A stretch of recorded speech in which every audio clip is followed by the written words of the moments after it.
Hello, everybody, and welcome to the Whispers of the Unknown podcast. My name is Gage Yost, and I'm joined by my girlfriend, Kylie Cook. Kylie, how are you? So good. So today we're going to be talking about an unsolved murder by the Cleveland Torso Murderer. Have you heard of the Cleveland Torso Murderer before? Yes, also known as the Mad Butcher of Kingsbury Run, I believe. Yep. Anyway, so I have this book here about unsolved murders, and we're going to kind of just like read and discuss this murder, this unsolved mystery that happened. What's the name of the book? It's called Unsolved Murders, True Crime Cases Uncovered by Amber Hunt and Emily G. Thompson. Girl bosses. All right, so should we just get right into it then? Let's just dive right in. All right. So if you come from Cleveland, Ohio, then there's a good chance that you have heard this 1930s ditty. The eerie lyrics refer to the Cleveland Torso Murderer. This shadowy individual was exceptionally brutal, decapitating, dismembering, and sexually mutilating his victims, many of whom were still alive when he inflicted these gruesome acts upon them.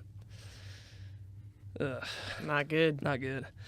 The butcher would then litter Kingsbury Run, a shantytown in a creek bed running from East 90th Street and Kinsman Road to the Cuyahoga River, with their discarded limbs ready to be found by unsuspecting passersby. Ugh, this is kind of gross. So he just cut their limbs off and would just Scatter throw them into the around. river. Yep, pretty much. Oh, and put them in the street, it looks like. Yep, just kind of scattered them around town. Interesting. Okay. This story unfolded on the calm shores of Euclid Beach in Bratton Hall, Ohio on September 5th, 1934. Frank Legassel was gathering wood when he came across a grisly discovery that he initially mistook for a log. Bobbing along with the flow of the murky water was a decomposed torso of a woman. Her head, arms, and legs below the knee were missing. The body had been treated with some kind of chemical preservative in an attempt to delay decomposition. So this guy definitely knew a thing or two about chemistry, I guess, maybe.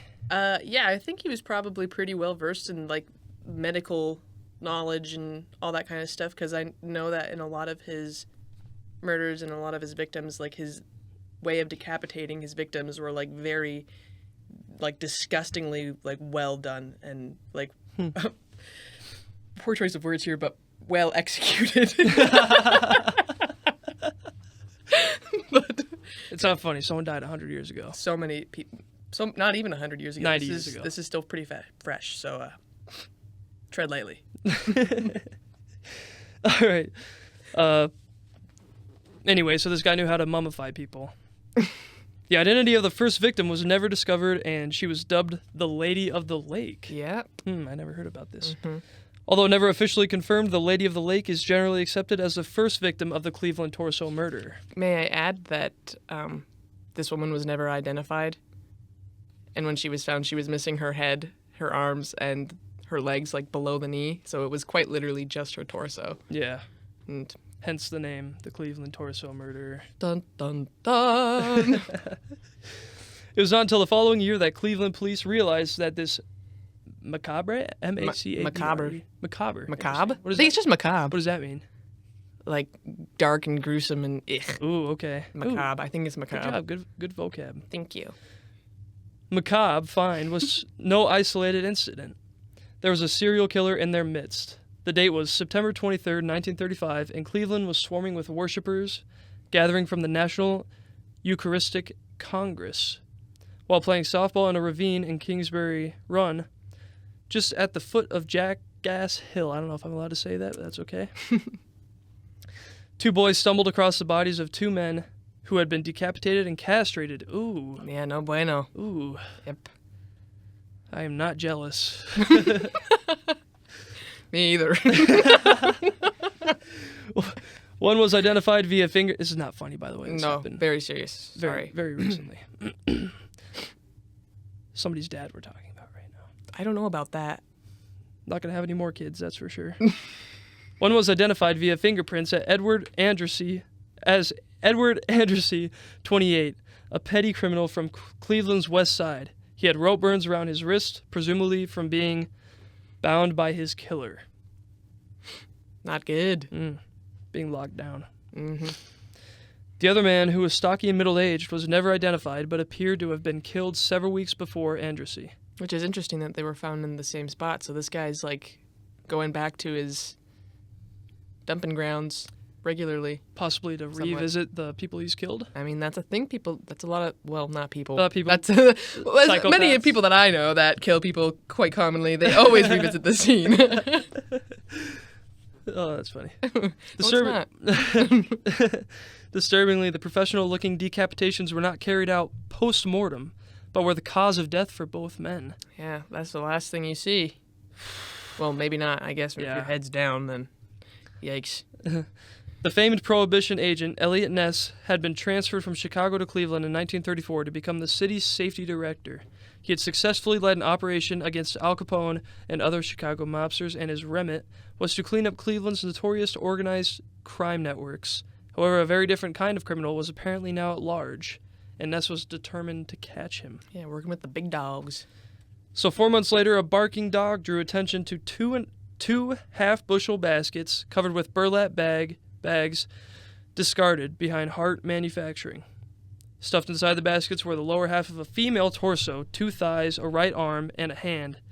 The rest of the woman's remains, apart from her head, were discovered the following week in a vacant lot a couple of blocks away on Orange Avenue. So he's spreading the body parts around. Yeah. He's doing the hokey pokey and shaking them all about. The cause of... What did I say? Oh, yeah. The cause of death was decapitation, as was everyone else's. Mm-hmm. Her head had been severed between the third and fourth something vertebrae with one swift stroke. One stroke. Yeah, so this dude... So what kind of weapon are we thinking here? Probably an axe, probably, of some sort. You think so? Probably. It'd be really sharp. Yeah. Well, and also it's got to have a lot of manpower behind that because, I mean, it's not hard to get through bone in your neck, so it's probably some pretty hefty person. Yeah. I'm not saying it has to be a guy. I know some pretty strong gals, too, but, I mean, it's got to be someone pretty hefty. Yeah, I don't know. Let's not get into the whole gender conversation of this quite yet. Moving on. Fingerprints enabled investigators to identify the body as that of Florence Polillo, a 42-year-old barmaid and prostitute. So he's going after prostitutes, too, possibly influenced by Jack the Ripper? Well, I don't know. I mean, a lot of times, like, serial killers go after people that aren't necessarily going to be missed, which is not a good way to put things. But, I mean, a lot of serial killers, like, go after prostitutes or, like, that other guy, he was a petty criminal already beforehand. So he's, I think he's doing, like, easy pickings, you know? Easy pickings. Moving on. She would be the last of the butcher's 13 victims that investigators would successfully identify. I didn't even know that fingerprints were like a technology back then. I didn't know that. Do you know when that started? I believe it's just if you're a convicted criminal, then I mean, same as it is now. They just take your record and then they pull it out. I wonder if the technology back then was the same as far as how they.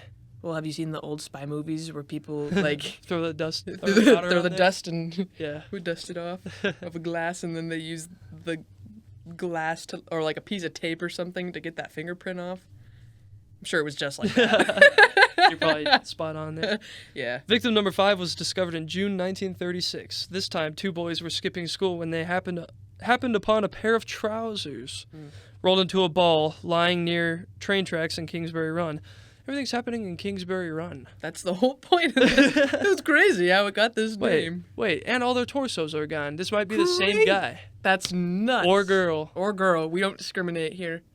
But it's probably a guy. Probably. Hoping to find money in the pockets, they prodded the object with a fishing rod. And then they realized that there were still legs inside the pants. One of the boys commented, "We took a fishing pole and poked the bundle, and out pops a head." Oh my god, I was not expecting that. That's not good. So her head was in her trousers. I think it was a dude. Was it? It was men's trousers, wasn't it? Let's keep going. Investigators found a nude male body. Yeah, there you go. It was a man. Around 300 yards away in front of the Nickel Plate Road police building. Right in front of the police building. Ooh, he's taunting him. He's taunting him. Much like his male predecessors, the victim had been emasculated and decapitated. So we're seeing Common theme. he's cutting the nuggets off of every man and cutting the legs off of every woman. Yep. Interesting. And the heads off of... Well, heads off of everybody. Yeah. He doesn't discriminate there. No, absolutely not. He loves the heads. Big fan of the heads cutting off. Investigators anticipated that this victim would be easy to identify owing to the fact that he had a number of tattoos, including a dove on his arm with the names Helen Paul inscribed above it. However, despite these distinctive markings and a death mask being placed on display at the subsequent Great Lakes Exposition, the victim's identity was never discovered. Interesting. R.I.P. R.I.P. in John peace. Doe. A pattern was beginning to emerge: decapitation, dismemberment, and sexual mutilation, all skillfully performed. Possibly a doctor? Ooh. Or a surgeon? Dun dun dun. As investigators sought the brutal killer... I need to get one of those, by the way. Like a... Serial killer? Because I could do that. On the soundboard, I can get a dun dun dun. I can do it. Okay, you Just can give me a you can do cue that and I'll do yeah. it. As investigators sought the brutal killer, the bodies continued to pile up. In mid-July, another victim was found in the valley, similar to Kingsbury Run, on the west side of the city.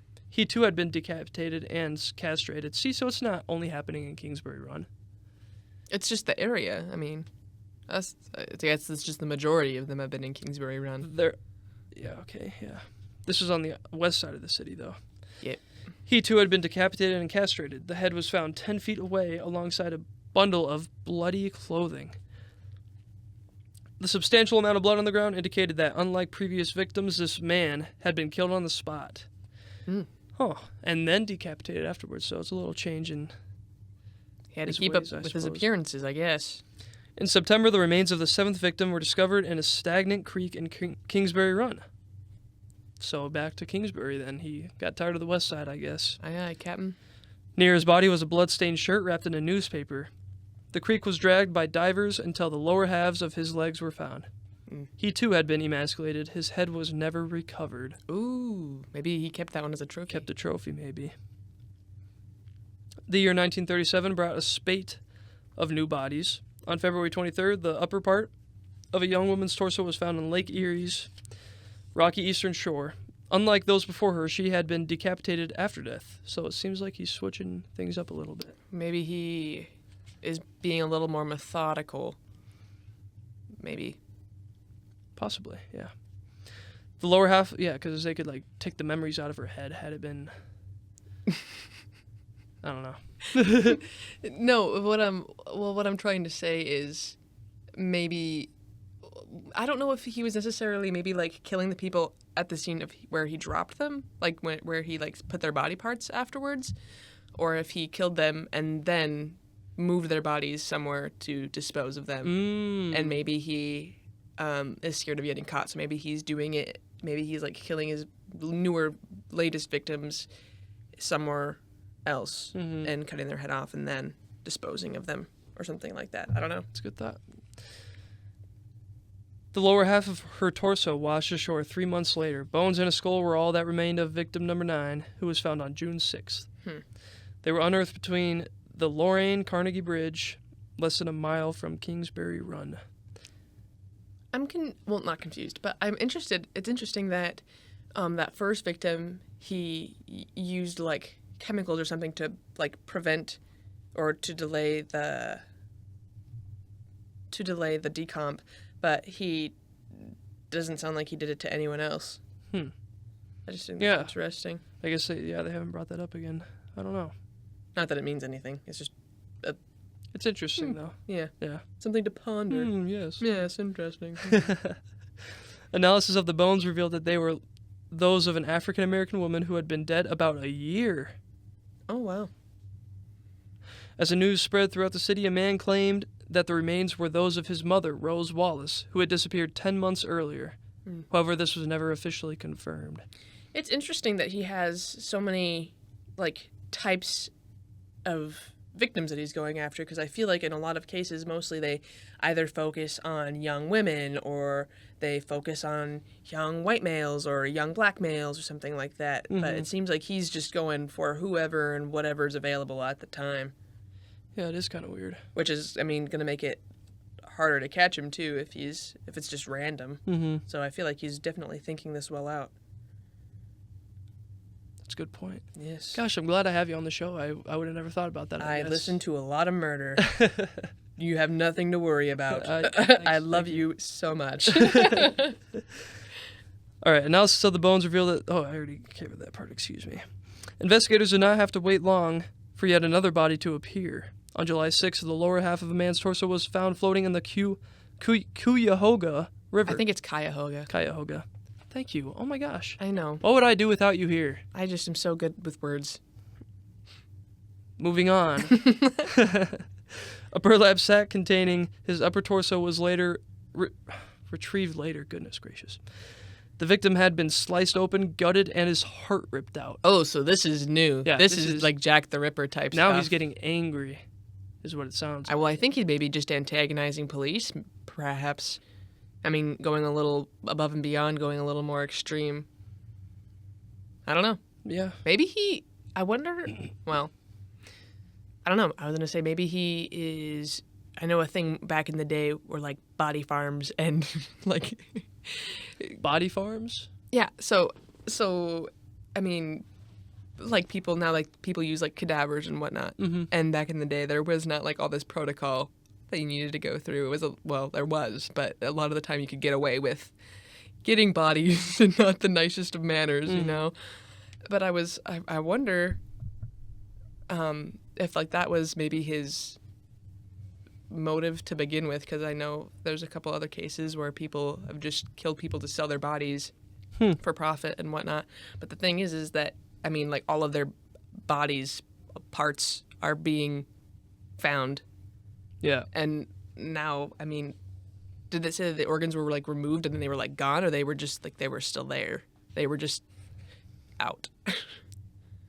His innards were then his outards. It doesn't say that. Wait, continue. No, it seems like they might have taken the guts and the heart. So maybe he's just trying to make a penny and is trying to sell organs and bodies. He's not doing a very good job of it if he's leaving the bodies around. Those are perhaps not. So you're saying that basically he's like he's a businessman. Selling the hearts to like hospitals to like work on or research or colleges or what? Yeah. I think a lot of them went to like colleges, and I don't really know. I shouldn't really be speaking on something I don't know a whole lot about.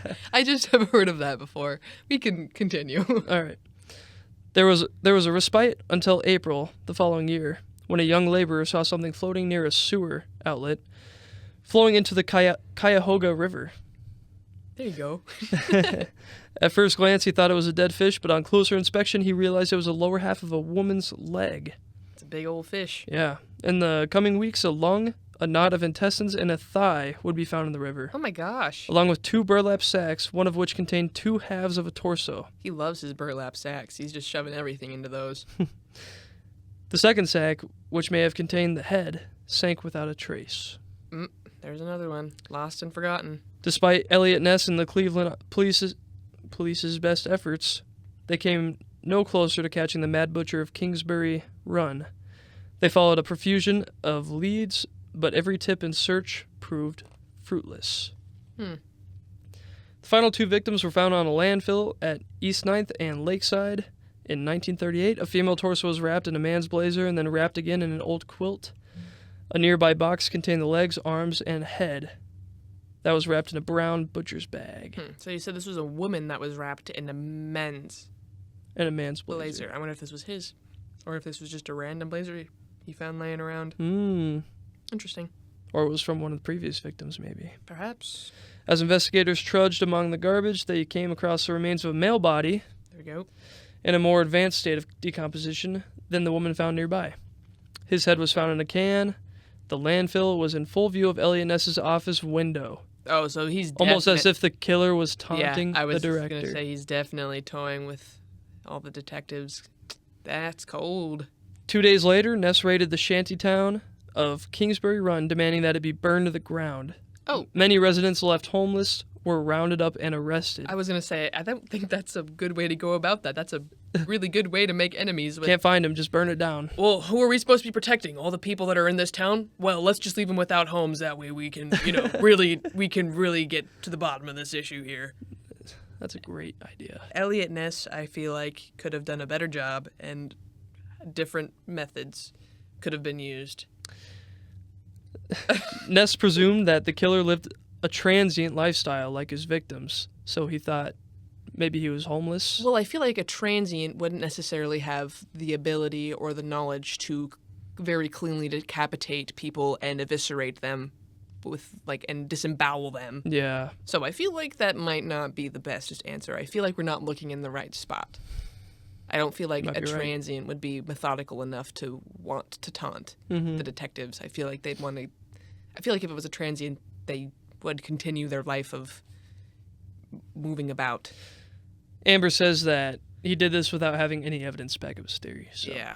Well, yeah. I should have been put on the case. According to Ness, the arrests were for the people's own protection and also to collect fingerprints, making potential future victims easier to identify. At a time when unemployment and homelessness were rife, this was during the Great Depression. Yeah, dirty 30s. Ness was highly criticized for these extreme tactics. Nevertheless, following the destruction of Kingsbury Run, the killings finally stopped. Maybe he died.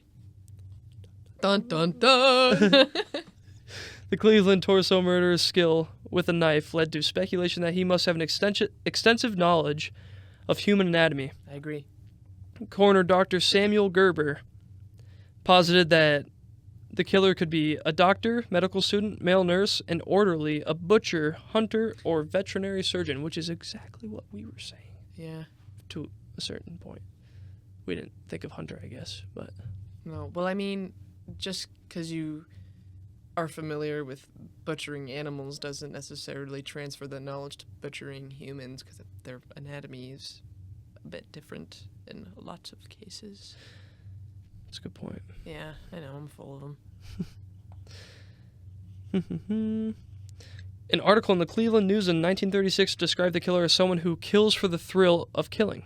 He kills to satisfy a bestial, sadistic lust for blood. I agree. He kills to prove himself strong. He kills to feed his sex-perverted brain the sight of a beheaded human. He must kill for decapitation is his drug, to be taken in closer spaced doses.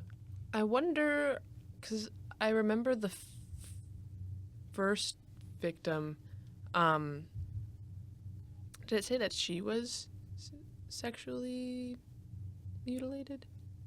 The first victim? Or it just said, I wonder, it didn't really, say specifically, who was all sexually mutilated and stuff like that, so I don't know if that was necessarily... I thought maybe by that they were saying, getting their nuggets cut off. Oh, I've read about that. Well, maybe. That would do it.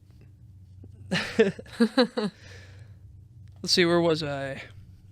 The police sent out advertisements in 44 languages encouraging people to report any discovery of large quantities of blood. Despite the large number of people interviewed in connection with the case, the investigation came up with just one main suspect. In August 1939, the police arrested Frank Dolezal, a 52-year-old Slavic immigrant bricklayer who frequented the same downtown bar as the victims, Polio and Andrassi. A thorough search of his apartment turned up stains that investigators claimed were human blood, findings that seemed to clinch the case.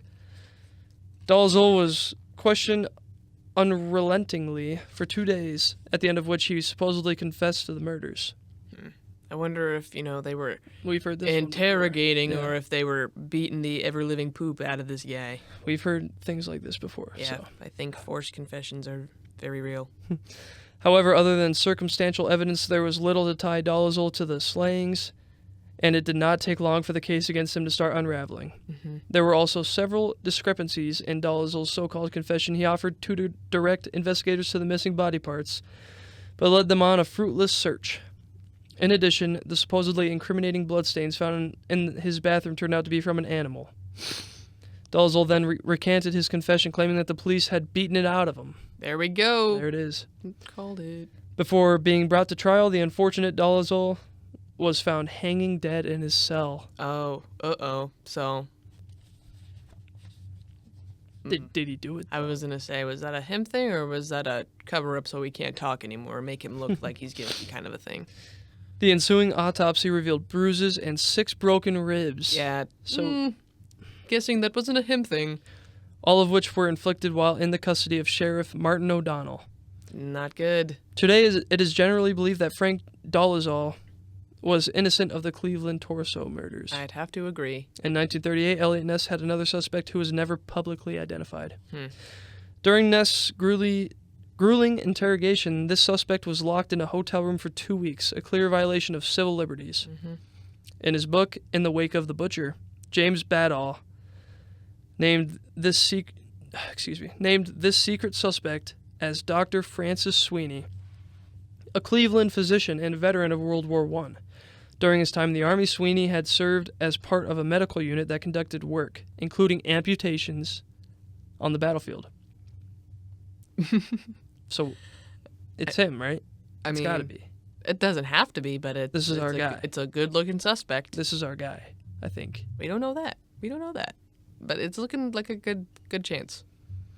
In 1934, a vagrant named Emil Fronick told police that he had escaped from a doctor, whom he believed to be the Cleveland killer. He recounted that a man who looked like a doctor offered him a meal at his home. He agreed and followed the man to a house in Kingsbury Run. Once inside, the doctor brought out the finest handout I was ever offered. However, after scoffing the meal, Fronick became nauseated and fearful. Oh. When the man went into the kitchen allegedly to get a whiskey, Fronick staggered outside and hid. He relayed his story to another vagrant, who also said that he almost got cut up in that house, too. Unfortunately, Fronick was later unable to identify the house in Kingsbury Run, where these events supposedly took place. Interesting. I guess it didn't occur to me that he might have, drugged his victims. Well, I mean, I don't know. They would have been able to tell at that time? Yeah. Well, like in a chemical report, like in an autopsy. Yeah. Oh, I don't know. I don't know. Depending on how old the bodies were, maybe. I don't know. I don't really know think if that stuff works. I don't know if drug tests were a thing back then. I feel like it. I don't know. I can't say anything because I was not alive then, so I don't know. I don't know. Something we'll have to look up after this. I suppose. Dr. Francis Sweeney had lived a turbulent life. He was in and out of the probate court system and was also an alcoholic. It was said that when Sweeney was apprehended by Ness, it took him 2 days to sober up enough to be able to cooperate. Yeah, I feel like you should not be an alcoholic if you are also a doctor. I feel like those two things should not be related in any sense of the word. Yeah, definitely. In 1934, Sweeney's wife divorced him on the grounds that he had become increasingly abusive and violent towards both her and their children. Yeah, this guy's looking like possibly in a way to express his anger after killing people, or he maybe was stressed out. I don't know. Some people are just grade A bad people. A douchebag. Yeah, I was going to say something, but I don't think that language is appropriate for the podcast. Whatever. She said that he would disappear for days and hallucinate while under the influence of alcohol, causing her to fear for her safety and her husband's sanity. 9 days after the final victim was discovered, Sweeney committed himself to the Soldiers and Sailors Home in Sandusky, Ohio, where he was eventually diagnosed with schizophrenia. Oh, that'll do it. In the mid-1950s, Elliot Ness received several taunting postcards, supposedly from Sweeney. A 2003 attempt to retrieve DNA from the postage stamps on the letters, which were in the possession of the Western Reserve Historical Society, was abandoned when it was decided that it would cause irreparable damage to the items. In 1939, Cleveland police received a letter which was reportedly from the Cleveland Torso murderer. It read, "You can rest easy now, as I have come to sunny California for the winter. I felt bad operating on those people, but science must advance. I shall astound the medical profession, a man with only a D.C. What did their lives mean in comparison to hundreds of sick and disease-twisted bodies? Just laboratory guinea pigs found on any public street. No one missed them when I failed. My last case was successful. I now know the feeling of Pasteur, Thoreau, and other pioneers." Right now, I have a volunteer who will absolutely prove my theory. They call me mad and a butcher, but the truth will out. I have failed but once here. The body has not been found and never will be, but the head, minus the futures, is buried on Century Boulevard between Western and Crenshaw. I feel it is my duty to dispose of the bodies as I do. It is God's will not to let them suffer. Signed, X. I feel like it is God's will for them to probably live a life and for you not to kill them. I feel like you don't get to decide whether they are worthy to die or not. The Cleveland torso murders caused widespread panic among the city's rapidly growing population. Despite the frantic search for the killer, his identity remains a mystery, as do the identities of most of his unfortunate victims. In 1950, 41-year-old Robert Robertson, what a name, was found partially decapitated. Ooh, partially. Oof. I feel like I'd rather have one. Just like hanging there? like half headless Nick. What is his name? Nearly headless Nearly Nick. headless Nick from Harry Potter. Harry Potter reference for all the Harry Potter fans out there. Some theorize that he was another victim of the Cleveland torso murder. It has also been suggested that there could have been multiple killers, and that a lack of DNA testing and experience in handling such a case led investigators to attribute the slayings to one person. The Cleveland torso murderers remain the most notorious murder spree in the city's history. Today, Haunted Cleveland Ghost Tours offers a macabre torso murder tour. This takes in the sites of the murders, enabling the curious to follow in the footsteps of the Mad Butcher of Kingsbury Run. So what I hear is that we're going to Cleveland. Oh, that'd be fun. We're going to do some investigating. We're going to close this case once and for all. I'd love to. All right, so that was the story of the Cleveland torso murders. You have anything else to add before we sign off here?